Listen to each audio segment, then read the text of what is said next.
I would. And if I had to bet my mortgage, I probably would pick them to go 4-0. The thought process is week one is always just weird. Yeah. Team, there's always upsets. And when I pick these games, I always try to factor in that I think good teams, no matter who you are, you're always going to lose some game you should. It's just the way it is in the NFL, right? And then there's always that upset that, a team like a Detroit that I don't expect to be particularly good, there's always that weird game that they win because, for whatever the reason. Like last year, week 2, Detroit lost on a 66-yard field goal to Baltimore. Mm-hmm. I mean, it was just one of those games that they should have won. It's a home opener. I think the Lions are improved. Now, do I think the Eagles are better? Yeah. And in a normal circumstance, they should win.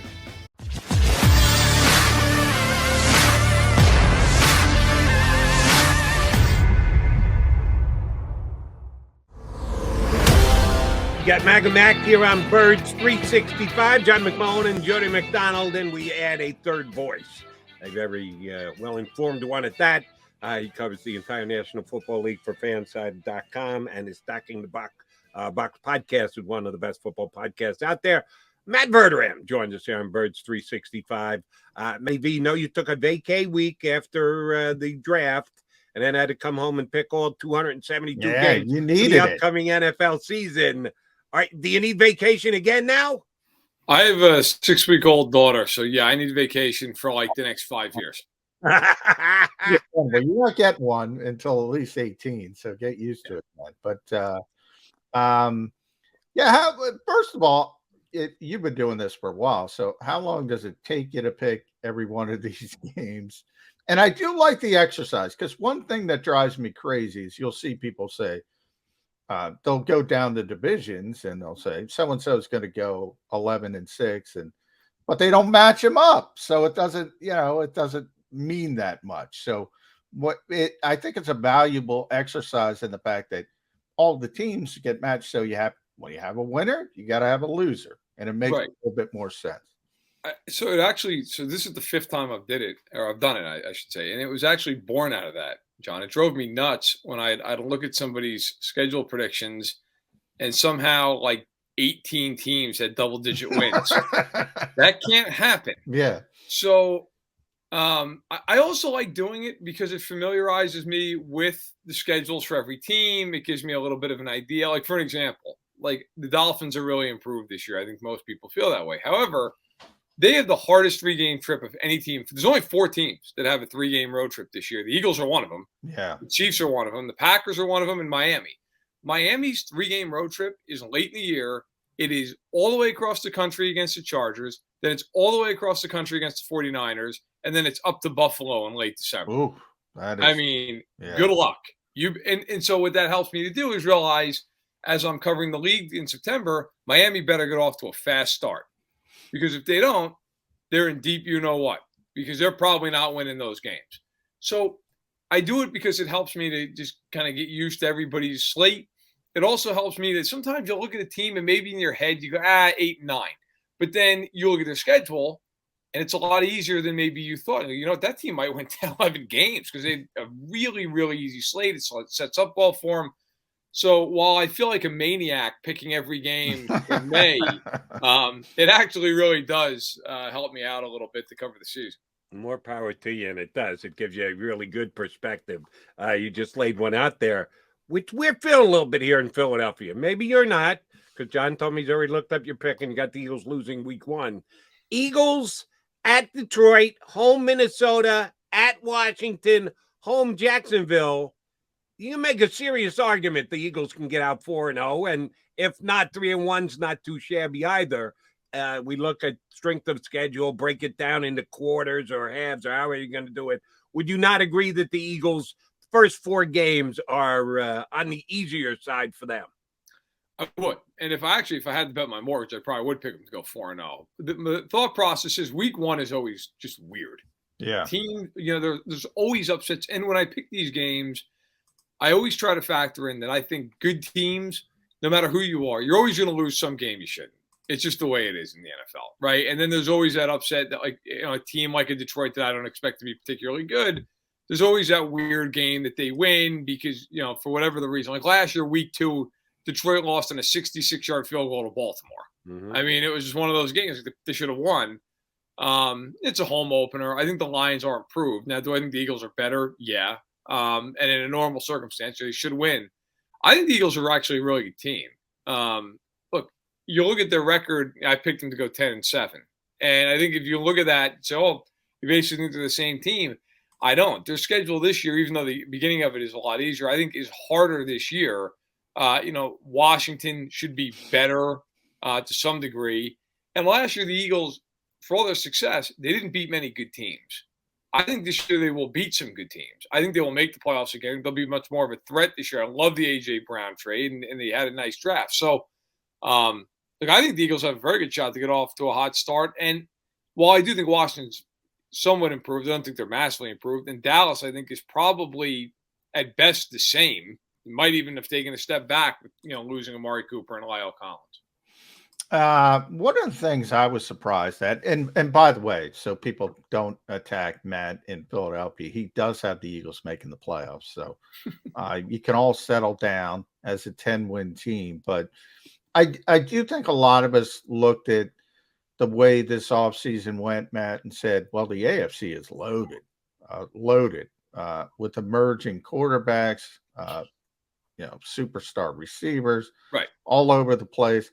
But you got the NFC still, with really, really good teams. And we know the Super Bowl champions starts with them, the LA Rams. You have it 12 wins, Tampa Bay, Tom Brady's back, 13.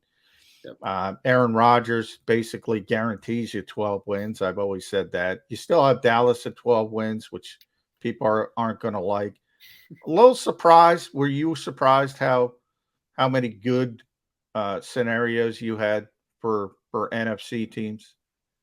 I was. When I look at the NFC, I think there are three teams that are better than the rest, and I think that's LA, Tampa, and Green Bay. And I would actually say Green Bay is a third in that grouping.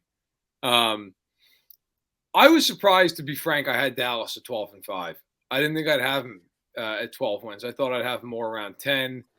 But I thought the schedule, again, I think the division, look, Washington is slightly improved. I still think Dallas is capable of beating them handily. And the Giants, I don't believe until I see any kind of real progress out of the Giants. Yeah. So, look, I think Philadelphia is the only team that's capable of knocking them off in the division. Like, if you said to me the Eagles win that division, I would not be surprised.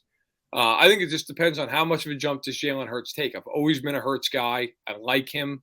I think the Eagles like him because this is a year they went out and they really improved around him. I mean, A.J. Brown is a guy with Devonta Smith. Those are two real weapons and different weapons. One guy, obviously a burner, more of a lanky guy. The other guy's a big guy, a guy who you can throw an 8-yard pass, who can run a corner and a safety over and go to the house. So I think in the NFC, look, you could make a case for a lot of teams as that fourth team in the NFC in my eyes. You could make it for the Niners, but you don't know what you're going to get out of that quarterback situation. I don't know what you're getting out of Garoppolo and or Trey Lance.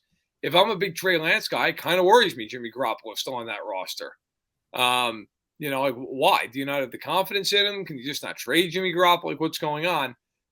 I think the Eagles are better than anybody in the NFC South, not named Tampa.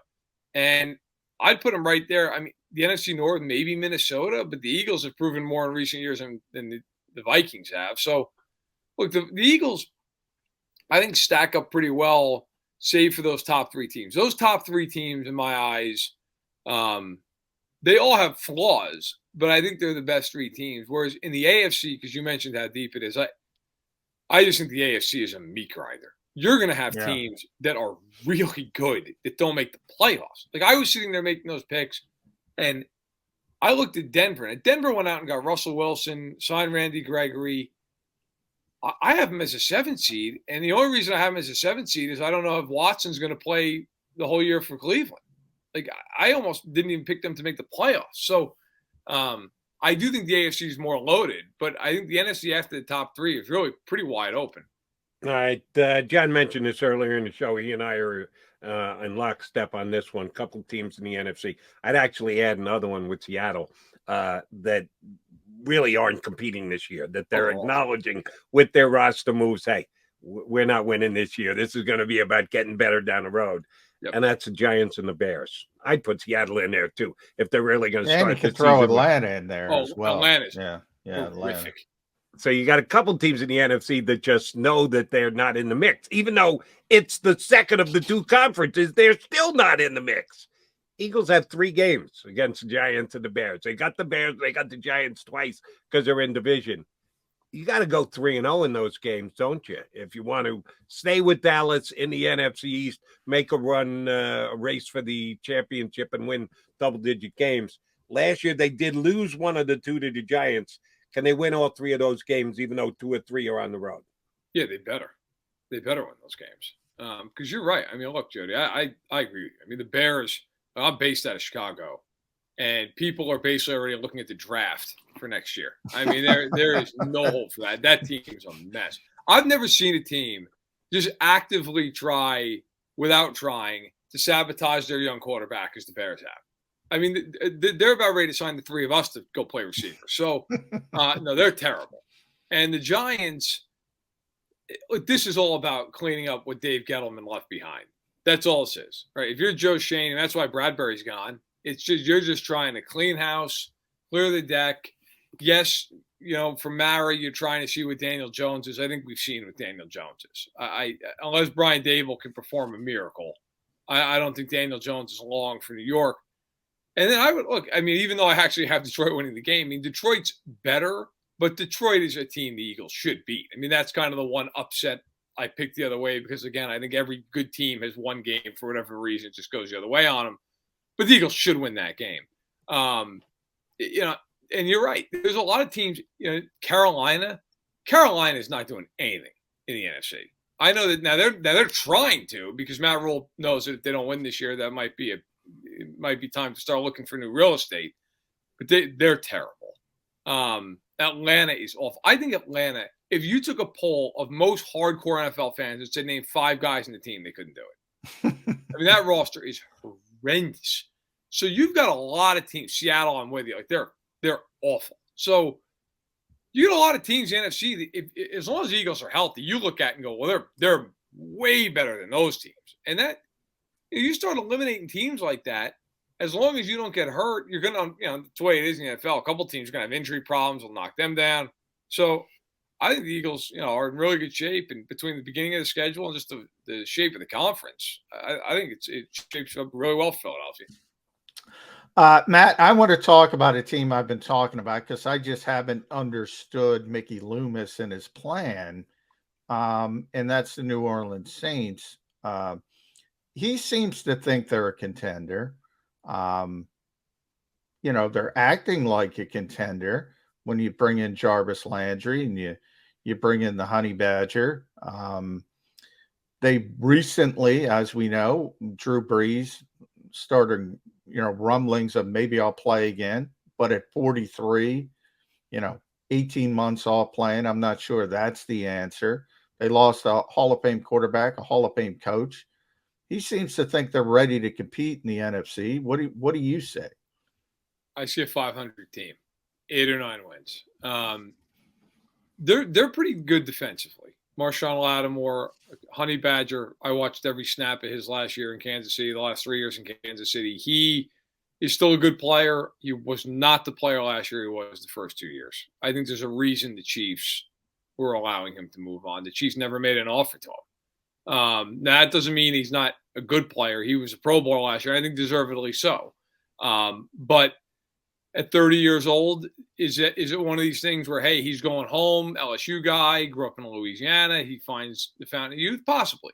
But listen, between he and Lattimore and Demario Davis and having, of course, Cam Jordan up front, I think they're good defensively. My question with the Saints is I don't know what you're getting from them on offense.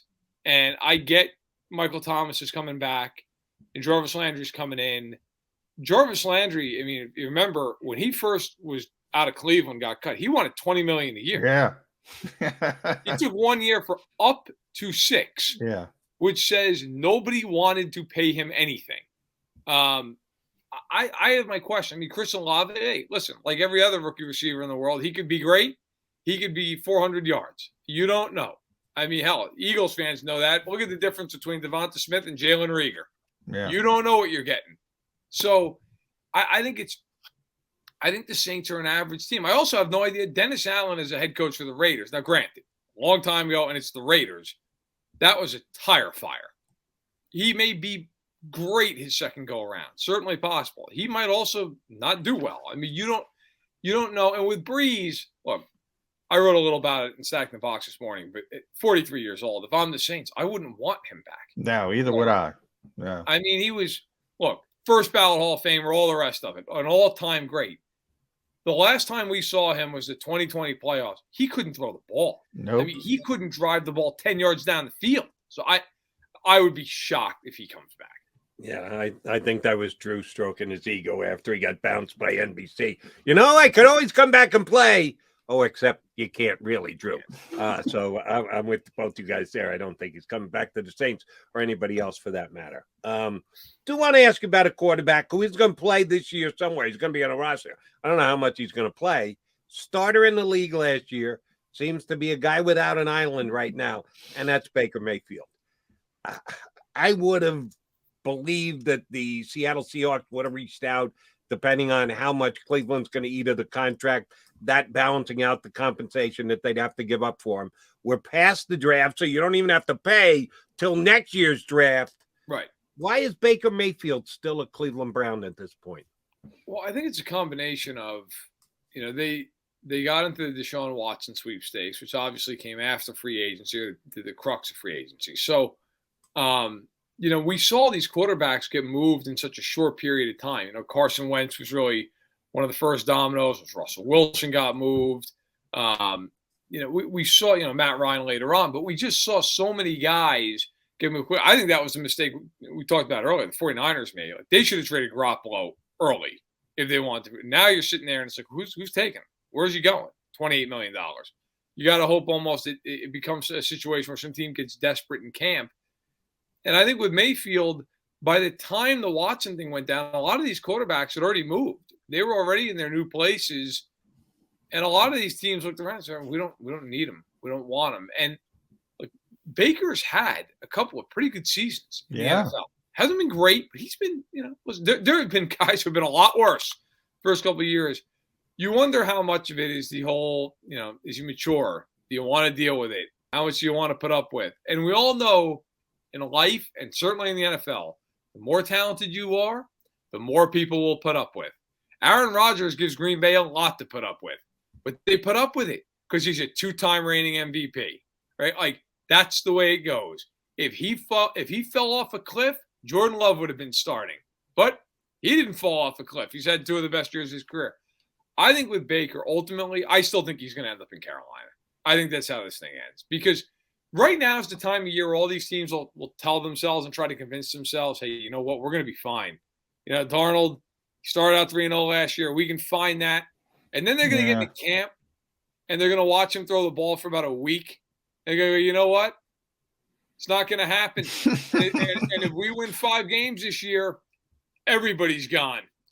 And that's when I think you're going to get that call to Cleveland where it's, hey, listen, if you guys will eat half the salary or take a lot lesser of a pick, we'll take them. I think Seattle, to me, doesn't want to win. They're ready to just have a year of resetting this whole thing.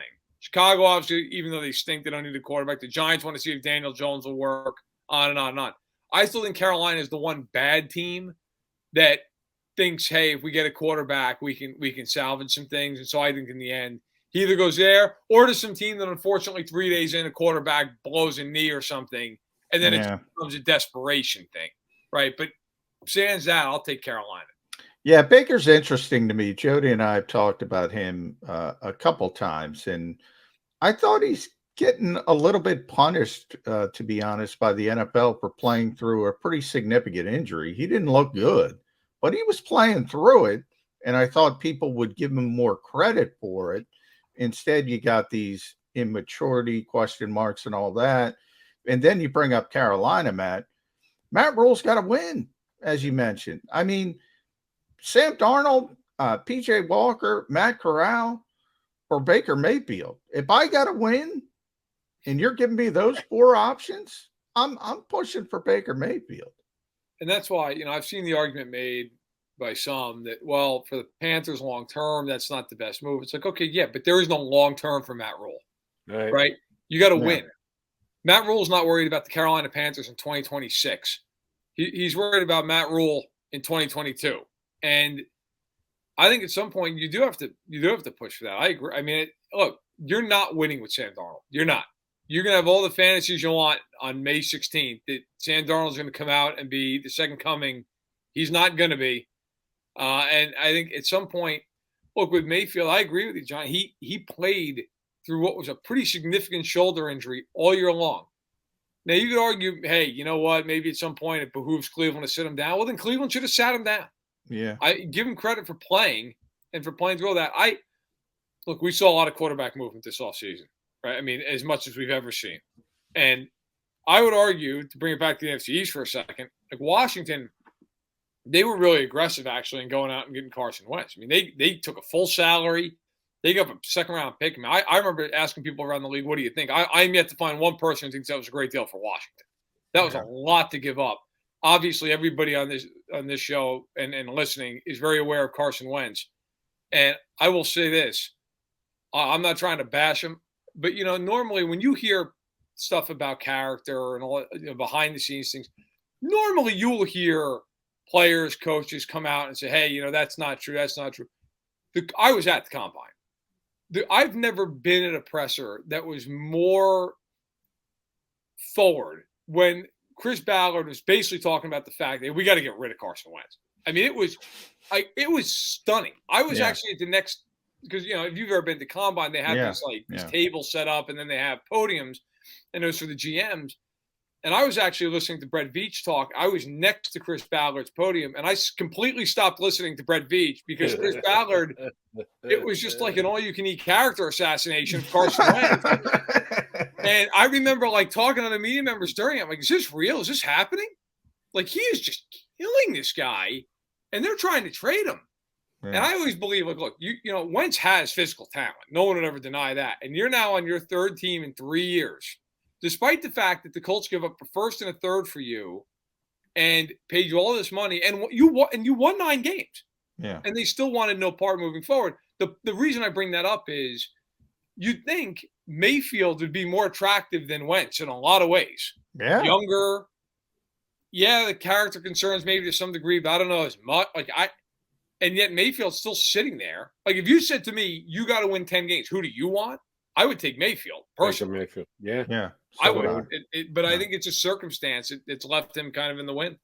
All right. We've talked a lot about the Eagles draft since it came down. Howie Roseman did Howie Roseman-like things, moving up, moving back. Howie loves to do it, and he's pretty damn good at it. And despite the fact that the Eagles went with quality over quantity, started the draft with 10 picks, ended up with only 5 drafted players. It cost them to get A.J. Brown. It cost them to move up and get Davis. So Howie played it a specific way. I do. John does. Most of Eagles Nation thinks he played it well. I think they had one of the better draft 3-day periods, because you add A.J. Brown into that mix, right, as any team in the NFL. Who else was up there with you? Who, when everything was said and done, you said, damn, this team is better because of the last 3 days? We think the Eagles fit that description. Do you, and who else is in that description for you off what they did draft weekend? I do. I thought the Eagles had a great draft. Look, you first of all, A.J. Brown, for me, is part of that draft. I mean, you traded a pick to get him, but he essentially came up in that draft weekend. You could talk about all these guys. Hey, team took Garrett Wilson, Chris Olave. Garrett Wilson, Chris Olave, all these other first-round receivers, they may end up being great players. I know A.J. Brown's a great player.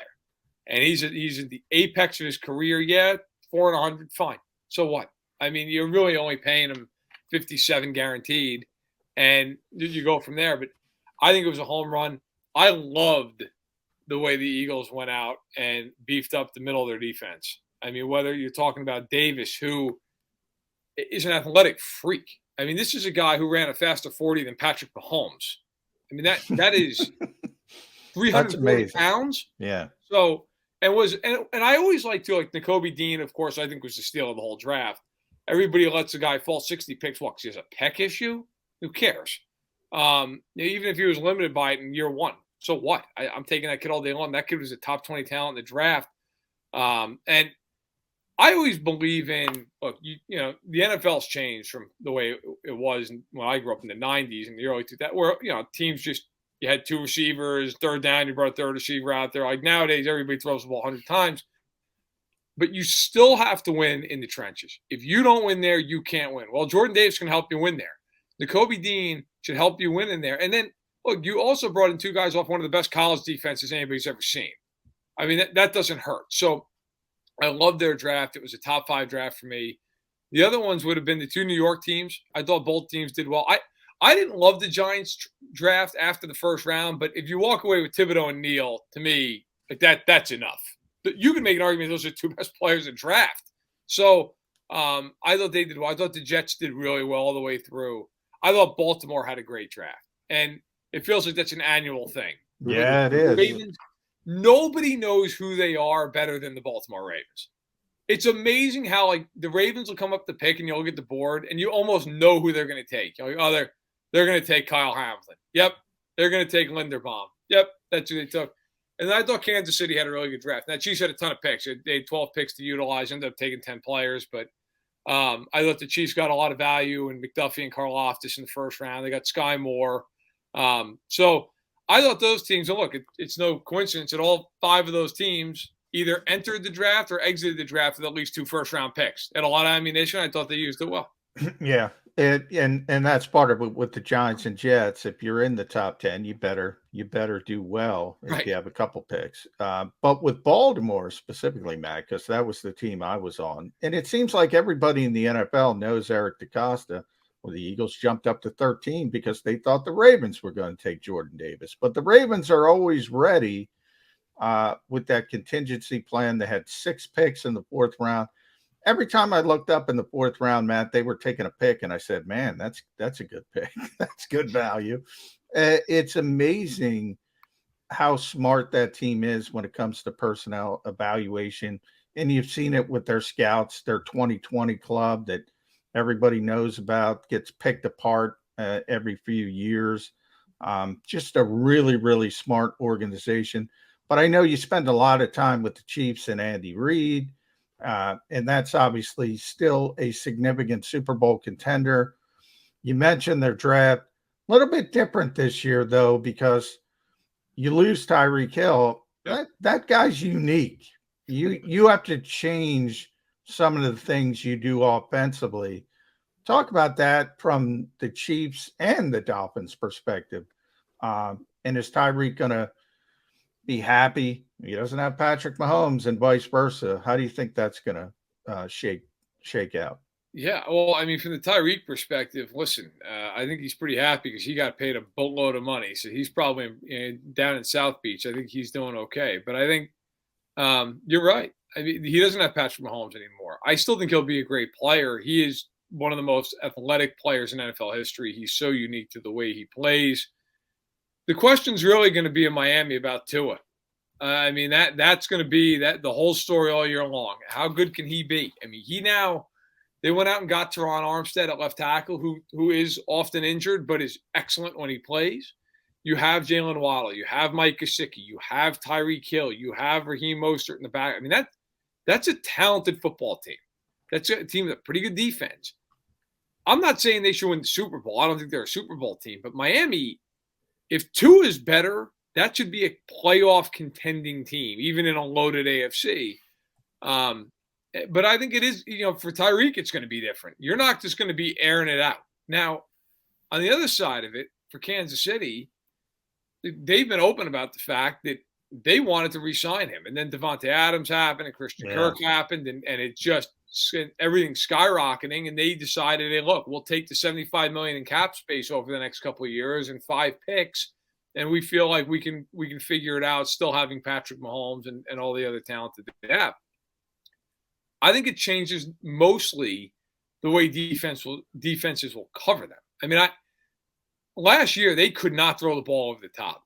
Kind of famously, it got to a point where teams were playing 25 yards off the line of scrimmage. Everything was a cover 2.